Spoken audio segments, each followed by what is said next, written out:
Hello students, मैं आपकी English teacher Usha ma'am आज इंटेंसिव स्टडी का third chapter of study start करने लगे बेटा, जो कि फ्रांसिस बेकन के द्वारा लिखा गया है। इसकी मैं आपको डिटेल में समरी बताऊंगी और ये तभी आपको समझ आएगा अगर आप हमारा लास्ट तक देखेंगे। और इस लेसन का नाम है of studies. Let us start our detailed summary of this essay of studies. According to Bacon, study of books serves three useful purpose.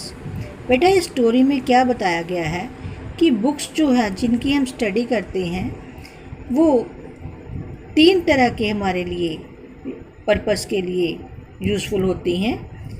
सबसे पहले they are entertainment for us in our leisure. ये हम जब आराम कर रहे होते तो हमें ये एंटरटेनमेंट देती है। They enable us to make our conversation polished and beautiful. और ये हमारी कन्वर्सेशन को बिल्कुल ठीक बनाती है, पॉलिश करती है और सुंदर बनाती है या जो हम आपस में बात करते हैं। They enable us to manage the affairs of our day to day life most effectively. और ये हमारी रोज़ाना की ज़िंदगी में जो हम चीज़ों को के बारे में मैनेज करते हैं उसको हम बहुत ही एफिशिएंटली उसको मैनेज कर पाते हैं। The study gives us profit as well as pleasure. इस तरह से जो स्टडी है वो हमें लाभ भी देती है और हमें खुशी भी देती है। But excessive studies can prove harmful. लेकिन जब हम एक्सेसिव यानी कि एक लिमिट से ज़्यादा कुछ करते हैं तो वो हमारे लिए नुकसानदायक होती है। Spending too much time on studies will make us lazy. जब हम अपने स्टडी के ऊपर ज़्यादा टाइम वेस्ट करते हैं तो वो हमें लेज़ी बना देती है, वो हमें सुस्त बना देती है। Using bookish language knowledge in conversation will make it artificial. जब हम अपनी कन्वर्सेशन में वार्तालाप में बेटा बुकिश लैंग्वेज का इस्तेमाल करते हैं, नॉलेज का इस्तेमाल करते हैं, तो वो एक ऐसी भाषा लगती है जैसे कि एक आर्टिफिशियल यानी बनावटी भाषा होती है। Judging everybody and everything according to the bookish knowledge to is no good. कहते हैं हर चीज़ को, हर इंसान को अगर हम बुक के हिसाब से, उसके ज्ञान के हिसाब से अगर उसको जज करना शुरू कर जाते हैं तो ये बिल्कुल भी ठीक नहीं है। The author calls it the mayor Vim of a scholar. और जो ऑथर है वो इसको कहते हैं कि ये सिर्फ एक, जैसे कहते हैं, अपने आप को दिखावा करने के बराबर है। There is nothing sensible about it. इसमें कुछ भी सेंसिबल चीज़ नहीं है। Different people have different attitude towards studies. अलग अलग लोगों का अलग अलग स्टडी के लिए उनका विचार अलग अलग हैं। The wicked people look down upon books. जो विकेड लोग होते हैं यानी कि जो बुक्स को पसंद नहीं करते, वो बुक्स को कहते हैं कि इनका कोई मतलब नहीं है। They think that cunningness will do for them, कि इसके साथ ज़्यादा पढ़ने से हमारे में कमीनापन आ जाता है, जिसको कहते हैं हम अपना ही सोचते हैं, किसी के बारे में नहीं सोचते। Wisdom of books is of no use. और जो बुद्धिमत्ता के लिए इस बुक्स की कोई ज़रूरत नहीं होती। Simple minded people admire books. जो सिंपल लोग होते हैं, दिमाग के लोग, यानी कि वो बुक्स की बहुत ही प्रशंसा करते हैं। दे लुक देम विद ऑ, और वो इसको बहुत ही अच्छे तरीके से देखते हैं। But the wise man devise advantages about of the books. लेकिन जो बुद्धिमान लोग होते हैं वो इस बुक्स में से भी फ़ायदा ढूंढते हैं। A person however must have clear aims of studying books. एक आदमी जिसका स्टडी बुक्स के स्टडी के साथ उसका क्लियर जो एम होता है, we should not use bookish language knowledge to contradict and condemn other. हमें कभी भी बुकिश लैंग्वेज का ज्ञान का, जो बुक्स का ज्ञान है, वो हमें दूसरों को कंडेम करने के लिए, दूसरों को हमें नीचा दिखाने के लिए या उसकी बुराई करने के लिए कभी भी यूज़ नहीं करना चाहिए। We should not have blind faith in books. और हमें ना ही आंखें मूंद कर उसके ऊपर, बुक्स के ऊपर विश्वास करना चाहिए, यानी कि we should not suspend your judgement and believe all that is written in books. और we should not suspend your judgement, और हम अपनी जजमेंट को, दूसरे की जजमेंट को हम एकदम से नकार नहीं सकते कि हाँ इसने जो कहा है वो गलत है। Believe all that is written in week, कि जो भी कुछ बुक्स में लिखा है वो ठीक है। The aim of the study is not to जज इन टॉक्स एंड डिस्कोर्स। कहते हैं कि बुक जो स्टडी है उसका एम दूसरों को के साथ वार्तालाप करना, दूसरों को नीचा दिखाना ही नहीं है। The aim of the studies in fact is the acquisition of wisdom. इसका मतलब होता है कि अपनी बुद्धिमत्ता को बढ़ावा देना। We must develop the wisdom of to जज the actions, achievements and values of man and society. और ये हमें डेवलप द विजडम ऑफ जज, ये दूसरों के एक्शन को, दूसरे को कार्य को जज करने में हमारी सहायता करती है। हमें नई नई अचीवमेंट्स और आदमी को सोसाइटी में रहने के लिए काबिल बनाती है, और वैल्यू ऑफ मैन, और ये इंसान की वैल्यू को बढ़ाती है। According to Bacon, every book should not be read with the same interest. अब दूसरे में, अब बेकन ने क्या कहा इसमें कि हर बुक जो होती है उसको हम एक सेम इंटरेस्ट के साथ नहीं पढ़ सकते एंड कंसंट्रेशन के साथ नहीं पढ़ सकते। There are books and books in the world, यहाँ संसार में बहुत सारी बुक्स हैं। There are good books and bad books, यहाँ पर अच्छी किताबें भी हैं, बुरी किताबें भी हैं। Well written books and badly written books as they say, जैसा कि वो कहते हैं कि एक तो बहुत अच्छी किताबें लिखी गई हैं और कुछ बहुत ही बुरी किताबें भी लिखी गई हैं। देयर आर बुक्स और high quality and books of low quality, और बहुत सारी बुक्स हाई क्वालिटीज़ की भी हैं और लो क्वालिटीज़ की भी हैं। Time on books should be spend according to their quality, और हमें उसकी क्वालिटी के अकॉर्डिंगली ही, उसके अनुसार ही हमें बुक्स के ऊपर अपना टाइम स्पेंड करना चाहिए। बेकन ब्यूटीफुली रिमार्क्स, अब उसने बेकन ने बहुत ही सुंदर तरीके से कहा है कि some books are to be tasted, other to be swallowed and some few to be chewed and digested.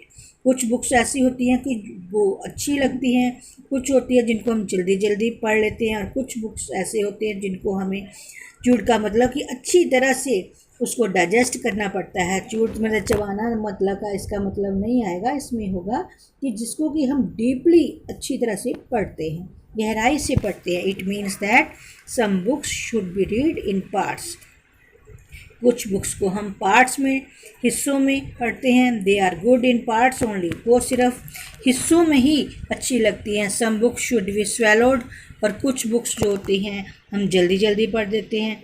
और we should go through them hurriedly, और कईयों को हम जल्दी जल्दी पढ़कर ख़त्म कर देते हैं। They do not deserve our time and concentration, क्योंकि वो हमारा टाइम और हमारी कंसंट्रेशन जो हमारी उसके ऊपर ध्यान देने के वो योग्य नहीं होती। But some books are of very high quality, लेकिन कुछ बुक्स जो होती हैं बहुत ही हाई क्वालिटी की होती हैं। We must read them with full concentration, हमें उसको पूरे ध्यान के साथ पढ़ना पड़ता है। We must digest them, assimilate them, और उसको हमें अच्छी तरह से समझना पड़ता है। But there are certain books which need not to be read in original, लेकिन कुछ बुक्स को हम ओरिजिनल तरीके से नहीं पढ़ते की ज़रूरत नहीं होती। Reading them through notes and extract will be enough, उसमें से हम कुछ नोट्स या कुछ चीज़ें इंपॉर्टेंट निकाल लेते हैं, वही काफ़ी होता है। Such books are read through proxy, और कुछ बुक्स को हमने जैसे कि आम किसी ने हमें बता दिया, पढ़ के सुना दिया, तो हमने वो सुन लिया। बेकन गोज़ ऑन टू से reading make a full man conference and A ready man and writing in exact man. उन्होंने आगे कहा है कि जो रीडिंग है वो हमें एक अच्छा और एक समझदार, जिसको कहते हैं इंसान बनाती है, कि जब हम वो एक इंसान को रेडी करती है इंसान कॉन्फ्रेंस के लिए, और राइटिंग जो होती है वो एक एग्जैक्ट इंसान बना देती है। In other words it means that reading develops the mental faculties of man, conversation, discussion make him quick witted. और एक जो इसका मतलब ये है कि जब हम किसी बुक्स को पढ़ते हैं तो उस बुक्स को पढ़ने से हमारा मेंटल जो है लेवल, जो हमारा दिमाग का विकास होता है, और कन्वर्सेशन करने से डिस्कशन करने में हम बिल्कुल जिसको कहते हैं एकदम से तैयार हो जाते हैं। Writing makes him an accurate man, और लिखने से हम एकदम से एक्यूरेट, एकदम से ठीक, हमें अपनी गलती का पता चलता है, हम कहाँ से गलत हो रहे हैं, कहाँ ठीक हो रहे हैं। He can coat exact facts and figure, और वो हमारे एग्जैक्ट फिगर और हमारे फैक्ट्स को बताती हैं कि हमें कितना लिखना आता है। Studies have a great influence on the human mind, और बुक्स जो है हमारे इंसान के ऊपर बहुत ही गहरा प्रभाव डालती है। हिस्ट्री मेक्स मैन वाइज, जो इतिहास है वो इंसान को बुद्धिमान बनाता है। पोइट्री मेक्स हिम विटी, और जो कविता है, पोइट्री है, वो इंसान को चालाक बनाती है। मैथमेटिक्स टबडल, और जो मैथमेटिक्स है वो इंसान को एकदम से जिसको कहते हैं इंटेलिजेंट बना देता है। Science makes man profound and philosophy makes him sober and serious. इसी तरह से साइंस जो होती है वो इंसान को रीजनिंग करना बता देती है। फिलॉसफी जो है एक इंसान को सीरियस और एक दूसरे की जिसको कहते हैं, और सोबर सा इंसान जिसको कहते हैं कि हर चीज़ को सोच समझ के करता है। बुक्स है क्रिएटिव पावर टू, और उसमें फिज़िकल एक्सरसाइज की और फिज़िकल एलिमेंट, वाइल स्टडीज़ की और a man of mental deficiency. कहते हैं कि जो बुक्स है वो एक इंसान की पावर को भी बढ़ाती है। किस तरह से? जब हम कोई फिज़िकल एक्सरसाइज करते हैं तो हमारे फिज़िकल बीमारी यानी कि शारीरिक बीमारी को दूर करती है, जबकि जो बुक्स है वो एक इंसान को उसके मेंटल यानी कि दिमागी कमी को पूरा करती है। Mathematics cures lack of concentration, जो मैथमेटिक्स से हमारी बहुत सारी जो कंसंट्रेशन है यानी कि जिसको हम ध्यान से हम किसी चीज़ को करते हैं तो वो हमारी चीज़ों को पूरा करती है, उस कमी को पूरा करती है। If a man cannot find difference he should study the philosophy of A middle age, अगर इंसान डिफरेंस नहीं कर सकता तो ही शुड स्टडी, तो उसको फिलोसफर वो मिडल एज यानी कि फ़िलोसफर उसको होना चाहिए, फ़िलोसफर की स्टडी करना चाहिए। Similarly if a man lakhs reasoning, अगर एक इंसान को रीजनिंग करना नहीं आता, एक मतलब कि किसी के साथ, he should study law and lawyers, तो उसको अगर वो रीजनिंग नहीं कर सकता तो उसकी ये कमी है, तो उसमें उसको कानून की किताबें या लॉयर बनना चाहिए, वो पढ़नी चाहिए, जो लॉयर बन के केसेस को स्टडी करना चाहिए। Thus Bacon believes that every defects of mind has a special remedy, कि हर एक इंसान के जो एवरी डिफेक्ट्स ऑफ माइंड, हर एक इंसान की जो डिफेक्ट्स है उसकी एक स्पेशल रेमेडी है, उसकी एक स्पेशल उसका इलाज है। तो इस तरह से हम कह सकते हैं कि बुक्स जो है हर एक टाइप की बुक्स जो होती है उसका अलग अलग इंसान के इंटरेस्ट के मुताबिक उसको पढ़ना चाहिए। हर एक इंसान एक ही चीज़ के ऊपर ध्यान नहीं दे सकता, तो हम उसकी जगह पर दूसरा भी कर सकते हैं। तो यही बेटा हमारी ये आज हमारा लेसन कंप्लीट होता है। तो जो भी बच्चे ये जिन्होंने लेक्चर सुना है तो प्लीज़ इस मेरे लेक्चर को ध्यान से सुनिए, और जहाँ पर भी हमारी थोड़ी बहुत भी कमी पेशी है तो हमें बताइए, और हमारे चैनल को सब्सक्राइब करना और हमारे वीडियोस को लाइक करना मत भूलिए। थैंक यू बेटा।